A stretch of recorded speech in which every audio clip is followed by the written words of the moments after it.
I am Reggie, Associate Professor, Department of ECE, Romani College of Engineering and Technology.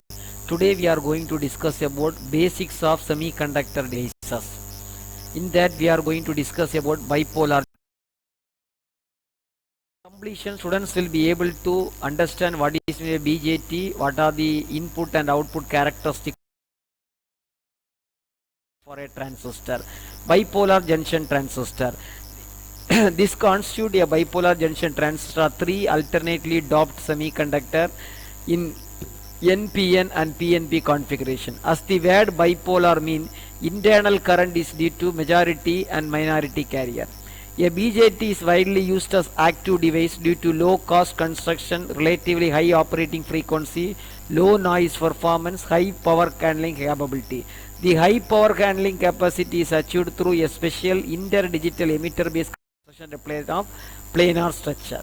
Bipolar junction transistor, already we know we will have the source, we will have give the input, so we will have base, collector, emitter, and in that collector is given to this input and base from the output you taken from emitter base or collector base. This terminal is connected to three semiconductor region of transistor with the collector labeled emitter, base and collector. The transistor consists of two PN junction, emitter base junction and collector base junction. Depending upon the bias condition of this junction, the different modes of operation of BJT is obtained. The active mode, which is called forward active mode, the transistor operates as an amplifier. Switching application utilizes both cut and saturation mode. Forward active mode. Forward bias of the emitter base junction will cause current to flow across the junction. Current will consist of two components, electron injected from the emitter into the base and holes injected from the base. Thus, shortly it will decide to have first component electrons from emitter to base and the second component base to emitter. Bipolar junction transistor will have forward bias during the forward junction and reverse bias during the reverse region, or when we are giving this from negative to positive and positive to negative.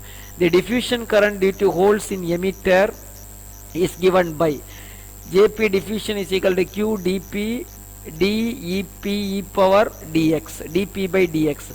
So if you integrate both in terms of positive electron and negative electron, we will get the value in the differential or diffusion mode. Q dp by de p e power vb by vt or p n naught. So depend upon the equation, you will get the diffused current to the electron will be Q dp dp by dx. When you take both the electrons and holes, you will get both the value during the forward base current. The forward emitter, the sum of collector current and emitter current. Forward current gain is beta f is equal to IFC by FC by VCE, and beta f can be determined using collector current to emitter current ratio. Alpha f is equal to I by IFE by VC. Alpha f is equal to beta f by 1 plus beta f. In reverse conductance, it is limited or invert active mode. So shortly we will take both the polarities, that is electrons and holes, participate in the current conduction in bipolar transistor.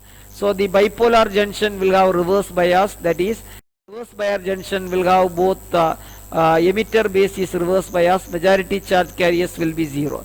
So the minority charge carrier will be at the distance x. So we are going to compute the majority charge carrier with respect to electrons and holes. From that, the reverse emitter base is given by IR is equal to Jn diffusion into A.